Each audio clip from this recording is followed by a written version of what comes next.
പെരുങ്കുളം ടർഫിൽ സലഫി മസ്ജിദിൻ്റെ ഈദ്ഗാഹ നമസ്കാരം പോകുകയാണ്. പെരുന്നാൾ നമസ്കാരം നിങ്ങൾക്കായി സമർപ്പിക്കുന്നത് ആലം വാർത്ത.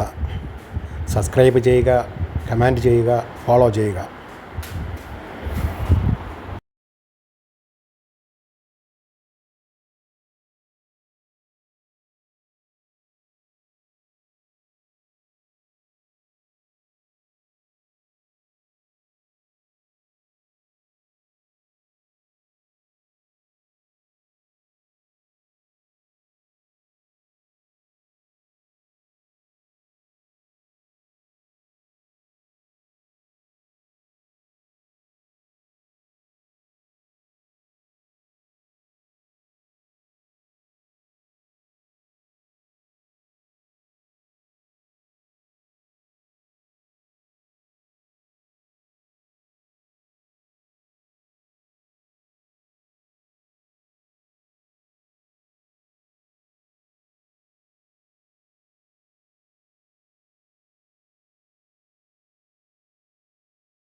يا أيها الذين آمنوا اتقوا الله وقولوا قولا سديدا يصلح لكم أعمالكم ويغفر لكم ذنوبكم ومن يطع الله ورسوله فقد فاز فوزا عظيما. الله أكبر الله أكبر الله أكبر لا إله إلا الله والله أكبر الله أكبر ولله الحمد الله أكبر كبيرا والحمد لله كثيرا وسبحان الله بكرة وأصيلا. സ്നേഹധന്യരായ സത്യവിശ്വാസികളെ സഹോദരി സഹോദരന്മാരെ, അല്ലാഹുവിന്റെ അപാരമായ അനുഗ്രഹത്താൽ ഒരു ഈദുൽ അദ്ഹ സുദിനം കൂടി നമ്മിൽ സമാഗതമായിരിക്കുകയാണ്. വർഷത്തിലെ ഏറ്റവും മികച്ച ദിനമായി അഅ്ളമുൽ അയ്യാം, ഏറ്റവും മഹനീയമായ ഒരു സുദിനമാണ് ഈദുൽ അദ്ഹ. അല്ലാഹു മിന്നാ വ മിൻകും സാലിഹൽ അഅ്മാൽ, ഈദുക്കും മുബാറക്. സഹോദരങ്ങളെ, ഈദ് സുദിനം നമ്മിൽ കടന്നു പോകുമ്പോൾ, പ്രത്യേകിച്ച് ഈദുൽ അദ്ഹ നമ്മെ അനുസ്മരിപ്പിക്കുന്ന പ്രധാനപ്പെട്ട ഐതിഹാസിക ചരിത്രമാണ് മഹാനായ ഇബ്രാഹിം അലൈഹിസ്സലാം. അദ്ദേഹത്തിൻ്റെ ചരിത്രം അനുസ്മരിക്കാതെ ഒരു ഹജ്ജിൻ്റെ നാളും ഈദുൽ അദ്ഹയും നമ്മിൽ നിന്നും കടന്നു പോകാറില്ല. അല്ലാഹു സുബ്ഹാനഹു വ തആല ഖലീലായി തിരഞ്ഞെടുത്ത, ഖലീൽ എന്ന് പറഞ്ഞാൽ ഉറ്റമിത്രം, സ്നേഹിതൻ, സ്നേഹത്തിൻ്റെ പാരമ്യതയിൽ എത്തിയ ആത്മബന്ധം. സ്നേഹത്തിന് തന്നെ പല അവസ്ഥകളുണ്ട്, ദർജകളുണ്ട്. ശഹവത്തുണ്ട്, ഇഷ്കുണ്ട്, മഹബത്തുണ്ട്, ഖുല്ലത്തുണ്ട്, ഇങ്ങനെ വിവിധങ്ങളായ ഘട്ടങ്ങളുണ്ട്. ശഹവത്ത് എന്ന് പറഞ്ഞാൽ അത് മനുഷ്യന്റെ ബാഹ്യ ശരീരത്തിന്റെ ഒരു ആഗ്രഹമാണ്, മനസ്സ് ഇച്ഛിക്കുന്നതും ശരീരം കൊതിക്കുന്നതുമായ കാര്യം. ഇഷ്കും അങ്ങനെ തന്നെ, പ്രണയം. എന്നാൽ മഹബത്ത് എന്നുള്ളത് സ്നേഹം ഒന്നുകൂടെ വിശാലമായ അർത്ഥത്തിലാണ്. അത് മനുഷ്യന്റെ ആഗ്രഹങ്ങളുമായി ബന്ധപ്പെട്ടതല്ല, മറിച്ച് ഹൃദയത്തിൽ നിന്ന് വരുന്ന, താൻ ഇഷ്ടപ്പെടുന്ന അല്ലാഹുവിന്റെ ഔലിയാക്കൾ, അവരെ അല്ലാഹു സുബ്ഹാനഹു വ തആല ഇഷ്ടപ്പെടുന്നു. സത്യവിശ്വാസികളെ അല്ലാഹു ഇഷ്ടപ്പെടുന്നു. സത്യവിശ്വാസികൾ അല്ലാഹുവിനെയും ഇഷ്ടപ്പെടുന്നു. എന്നാൽ ഈ ഇഷ്ടത്തിന്റെ പൂർണ്ണതയാണ് ഖുല്ലത്ത്. അതിനപ്പുറം വേറെ ഇഷ്ടമില്ല. അത് പൂർണ്ണാർത്ഥത്തിൽ അല്ലാഹു സുബ്ഹാനഹു വ തആല നൽകിയ അവന്റെ സത്യ. ശ്രദ്ധേയമായ വചനം ഞാൻ നിങ്ങളുടെ മുന്നിൽ വെക്കുകയാണ്. സൂറത്തുൻ നഹ്ലിലെ 120 മുതലുള്ള ചില വചനങ്ങൾ നമുക്ക് ശ്രദ്ധിച്ചാൽ കാണാം. അല്ലാഹു തആല ഇബ്രാഹിം നബിയെ കുറിച്ച് പറഞ്ഞത്, ഇന്ന ഇബ്രാഹിമ കാന ഉമ്മതൻ ഖാനിതൻ ലില്ലാഹി ഹനീഫൻ വമാ വലം യകു മിനൽ മുശ്രികീൻ. ഇബ്രാഹിം നബിയുടെ സിഫത്തുകളാണ്. ഒന്ന്, അദ്ദേഹം ഇന്ന ഇബ്രാഹിം കാന ഉമ്മത്തൻ, ഒരു ഉമ്മത്തായിരുന്നു എന്നാണ്. ഉമ്മത്ത് എന്ന അറബി ഭാഷയിലെ ഈ ഒരു പദം നമ്മൾ കേട്ട് പരിചയമുണ്ട്. നമ്മൾ ഉമ്മത്താണ്, സമുദായമാണ്. എന്നാൽ ഇവിടെ ഉമ്മത്ത് എന്നത് ഒരു ഉമ്മത്ത് നിർവഹിക്കേണ്ട കാര്യം, ഒരു ഉമ്മത്തിന് മാതൃകയാക്കേണ്ട കാര്യങ്ങൾ എല്ലാം ഒത്തിണങ്ങിയ പൂർണ്ണതയിലെത്തിയ ഒരു മനുഷ്യൻ, അതാണ് ഉമ്മത്ത്. ഇമാമത്തിന് അർഹതയുള്ള ആള്. എന്താണ് ഇമാം? ഇമാം എന്ന് പറഞ്ഞാൽ മറ്റുള്ളവർ മാതൃകയാക്കേണ്ട ആള്. ഇബ്രാഹിം നബി അലൈഹി സ്വലാം ഇമാമായിരുന്നു. ഉമ്മത്ത് എന്ന് പറഞ്ഞാൽ അദ്ദേഹം ഇമാമത്തുള്ള ആള്, എല്ലാവർക്കും മാതൃകയുണ്ട്. അതുകൊണ്ടാണ് അല്ലാഹു സുബ്ഹാനഹു വ തആല നമ്മളോട് കൽപ്പിച്ചത് ഫത്തബിഉ മില്ലത ഇബ്രാഹിമ ഹനീഫ, ഇബ്രാഹിമിന്റെ ആ സരണി മാർഗം പിന്തുടരണം. എന്താണ് അദ്ദേഹത്തിന്റെ മാർഗം? തൗഹീദാണ്. നമ്മളെ സൃഷ്ടിച്ച് പരിപാലിക്കുന്ന അള്ളാഹുവിനെ മാത്രം ആരാധിക്കുക, സൃഷ്ടികൾക്ക് ആരാധനകൾ യാതൊന്നും നൽകാതിരിക്കുക. അതാണ് പൂർണ്ണമായ തൗഹീദ് കൊണ്ടുള്ള സമർപ്പണം. അതാണ് ഒന്നാമത്തെ ബാധ്യത മുസ്ലിമിന്. ഇത് തൗഹീദ് അനുസ്മരിക്കാതെ നമുക്ക് ഇത് എങ്ങനെയാണ് മുന്നോട്ട് പോവുക? പ്രിയപ്പെട്ടവരെ, നമുക്കറിയാം തൗഹീദിന് വിരുദ്ധമായ കാര്യമാണ് ശിർക്ക്. തൗഹീദ് എന്ന് പറഞ്ഞാൽ അള്ളാഹുവിന് അവകാശപ്പെട്ട കാര്യങ്ങൾ അള്ളാഹുവിന് മാത്രം നൽകുക. അള്ളാഹുവാണ് സൃഷ്ടിക്കുന്നവൻ, പരിപാലിക്കുന്നവൻ, നമുക്ക് റിസ്ക് നൽകുന്നവൻ. അതിന് അള്ളാഹുവിന് പങ്കുകാരില്ല എന്ന് നമ്മൾ വിശ്വസിക്കുന്നു.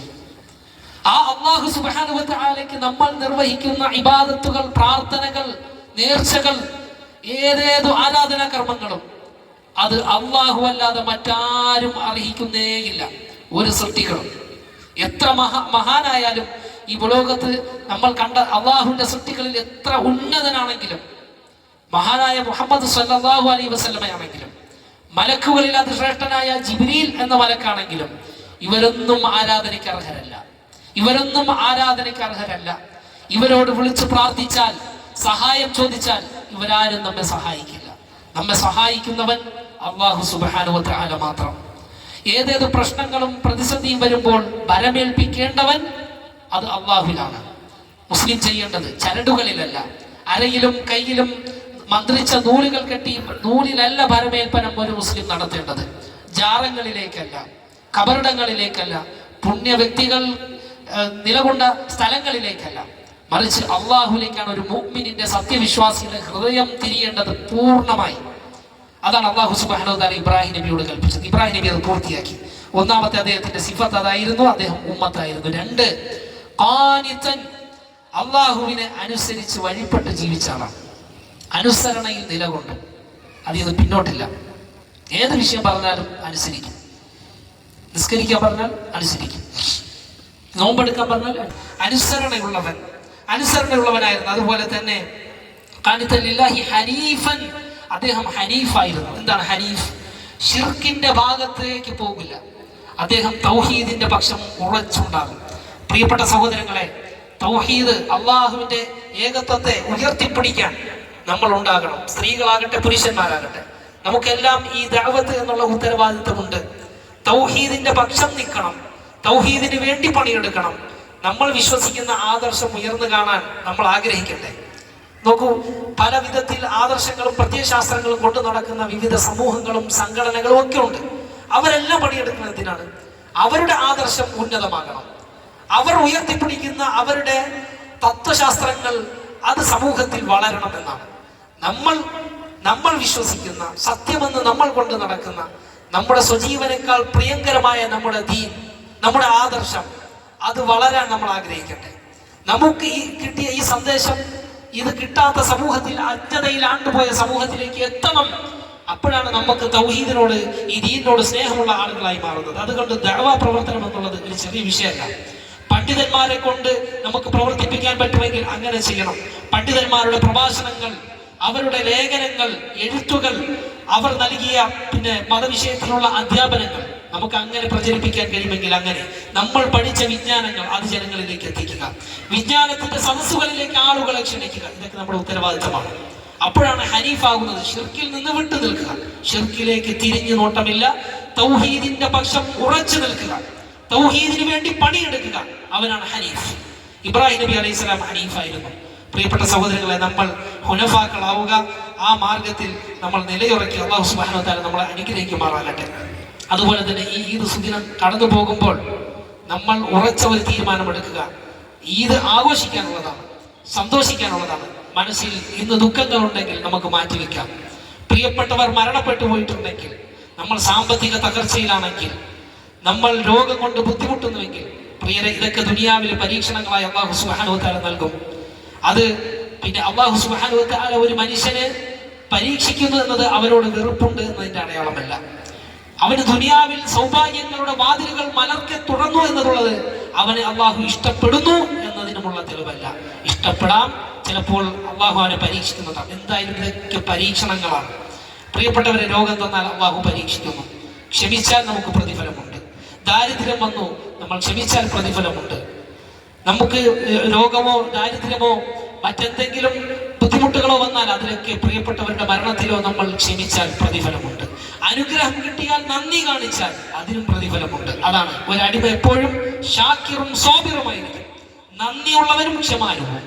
അനുഗ്രഹങ്ങളിൽ നന്ദി കാണിക്കുന്നു, പരീക്ഷണങ്ങളിൽ ക്ഷമിക്കുന്നു. ഇതാണ് നമ്മുടെ ജീവിതത്തിന്റെ ലക്ഷ്യം തന്നെ. ഇങ്ങനെയാണ് നമ്മൾ നമ്മുടെ ഉബൂദിയത്ത്, ഇബ്രാഹിം നബി അലൈഹി സ്വലാം സഞ്ചരിച്ച ആ മാർഗത്തെ പൂർത്തീകരിക്കുക, തൗഹീദിന്റെ പൂർണ്ണതയിൽ നമ്മൾ എത്തുക.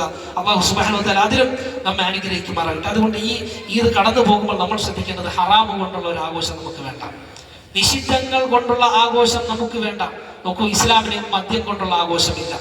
സംഗീതങ്ങൾ കൊണ്ട് ആടിയും തിമിർത്തും നഗ്നതകൾ പ്രദർശിപ്പിച്ചുമുള്ള ഒരു ആഘോഷം ഇസ്ലാമിനില്ല. അതുകൊണ്ട് നമ്മൾ ശ്രദ്ധിക്കുക, പെരുന്നാളാകുമ്പോൾ നമ്മൾ വെക്കുന്ന സ്റ്റാറ്റസ്, നമ്മൾ ഫേസ്ബുക്കിൽ കുറിക്കുന്ന ഒരു സന്ദേശം, നമ്മൾ വാട്സപ്പിൽ കൈമാറുന്ന സന്ദേശം, അതൊന്നും ഹറാമ് വേണ്ട. ഒരു സ്ത്രീയുടെ നഗ്നത വെളിവാകുന്ന ഒരു സന്ദേശം നമുക്ക് വേണ്ട. ഹറാമായ മ്യൂസിക് ഉൾക്കൊള്ളുന്ന, സംഗീതവും വാദ്യോപകരണങ്ങളും ഉൾക്കൊള്ളുന്ന ഒരു സന്ദേശം നമ്മൾ കൈമാറേണ്ടതില്ല, സ്റ്റാറ്റസ് വെക്കേണ്ടതില്ല. കുറെ ആളുകൾ നമ്മുടെ നമ്മൾ തയ്യാറാക്കുന്ന യൂട്യൂബ് ചിത്രങ്ങൾ കാണാൻ വേണ്ടി എന്ത് കോപ്രായത്വവും കാണിച്ച് പെരുന്നാളല്ലേ ഒന്ന് റീച്ച് കൂട്ടാം, നമുക്ക് വേണ്ട. അതൊന്നും നമുക്ക് വേണ്ട എന്ന് നമ്മൾ നിർബന്ധ ബുദ്ധിയെടുക്കുക. ഹറാമ് കൊണ്ടുള്ള ഒരു ആഘോഷം നമുക്ക് വേണ്ട, ഹലാല് കൊണ്ട് ആഘോഷിക്കാം. ഈ ദിനം സന്തോഷിക്കാനുള്ളതാണ്. ദുഃഖമുണ്ടെങ്കിൽ അത് മാറ്റിവെക്കൽ ആ മനുഷ്യൻ മുസ്തഹബാണ്. ഈ ദിനത്തോടുള്ള ആദരവാണ്. കഴിഞ്ഞ ദിവസങ്ങളിൽ നമ്മുടെ പ്രിയപ്പെട്ടവർ മരണപ്പെട്ടു പോയിട്ടുണ്ടെങ്കിൽ, പ്രിയപ്പെട്ടവരെ, ഇന്ന് ഈദ് ദിനമായതുകൊണ്ട് ആ ദുഃഖത്തെ ഒരു മനുഷ്യൻ മാറ്റി അവൻ ചിരിക്കുന്നുവെങ്കിൽ, സന്തോഷിക്കുന്നുവെങ്കിൽ, അള്ളാഹുവിന്റെ ഈ ദിനത്തെ അവൻ ബഹുമാനിച്ചിരിക്കുന്നു, അവൻ ആദരിച്ചിരിക്കുന്നു. ഇന്നലെ വരെ കടക്കിടയിലാണ്, ഭയങ്കര ദാരിദ്ര്യത്തിലാണ്, പക്ഷെ എന്നാൽ ഇന്ന് പെരുന്നാളാണ്, ഞാൻ ഇന്ന് സന്തോഷിക്കും. ഇന്ന് എല്ലാവരോടും ഈദ് മുബാറക്ക് പറയും, എല്ലാവർക്കും ഹസ്തദാനം ചെയ്യും. ഈ ദിനത്തോടുള്ള ബഹുമാനമാണ്, ആദരവാണ്. അതാണ് മുമ്പിൽ ചെയ്യേണ്ടത്. രോഗമുണ്ടെങ്കിൽ എന്ത് പറയാനാണ്, രോഗം കൊണ്ട് കഷ്ടപ്പെടുന്നത്, ഗുളി കഴിക്കാത്ത ദിവസമില്ല. പ്രിയപ്പെട്ടവർ, ഇന്ന് സന്തോഷിക്കണം. ശരീരത്തിൽ വേദനകൾ ഉണ്ടെങ്കിലും ഇന്നത്തെ പെരുന്നാളിന് വേണ്ടി, അള്ളാഹുവിന്റെ ദിനത്തിന് വേണ്ടി നമ്മൾ സന്തോഷിക്കണം. അത് നമ്മുടെ ബാധ്യതയായി നമ്മൾ കാണണം. നമ്മൾ കുടുംബ ബന്ധം ചേർക്കണം, മാതാപിതാക്കളോടുള്ള ബന്ധം നന്നാക്കണം. മാതാപിതാക്കളുടെ തൃപ്തിയിലാണ് അള്ളാഹുവിന്റെ തൃപ്തി നമ്മൾ അറിയണം. മാതാപിതാക്കൾ സന്താനങ്ങൾക്ക് നൽകുന്ന തർബിയത്തും മോശമാകരുത്. അവർ അള്ളാഹു നമുക്ക് ഏൽപ്പിച്ച അമാനത്താണ്. നമ്മുടെ അശ്രദ്ധ കൊണ്ട് മക്കൾ വഴിതെറ്റുന്ന സാഹചര്യം ഉണ്ടാകരുത്. മതപരമായ അധ്യാപനങ്ങൾ അവർക്ക് നൽകണം. ശരിയായ ദിശയിലേക്ക് അവരെ നമ്മൾ നയിക്കാൻ തയ്യാറെടുക്കണം. സഹോദരങ്ങളെ, ദാനധർമ്മം ചെയ്യണം, സ്വതക്കകൾ നിർവഹിക്കണം. നബി സല്ലല്ലാഹു അലൈഹി വസല്ലമയുടെ സുന്നത്താണ് ഈദ്, ജുമാ ഒക്കെ നിർവഹിച്ചു കഴിഞ്ഞാൽ എന്തെങ്കിലുമൊക്കെ സ്വതക്ക ചെയ്യുമായിരുന്നു. മഹാനായ ബിലാൽ റളിയല്ലാഹു അൻഹു സ്വതക്ക, വാക്കുകൾ, അതുപോലെ ഭർത്താക്കന്മാരോട് നന്ദി കേടുകൾ കാണിക്കുന്നു. ഈ രണ്ട് കാരണങ്ങളെ പ്രത്യേകം റസൂലുള്ളാഹി സ്വല്ലല്ലാഹു അലൈഹി വസല്ലം എടുത്തു പറഞ്ഞു. സഹോദരങ്ങളെ, അതുകൊണ്ട് എന്നിട്ട് റസൂലുള്ളാഹി സ്വല്ലല്ലാഹു അലൈഹി വസല്ലം സ്ത്രീകളോട് പ്രത്യേകം പറഞ്ഞു സ്വതക്ക ചെയ്യാൻ. ആ സ്ത്രീകളിൽ ദാനധർമ്മങ്ങൾ ചെയ്തു, സ്വന്തം ആഭരണങ്ങൾ അണിഞ്ഞു കൊടുത്തവരും പോലുമുണ്ട്.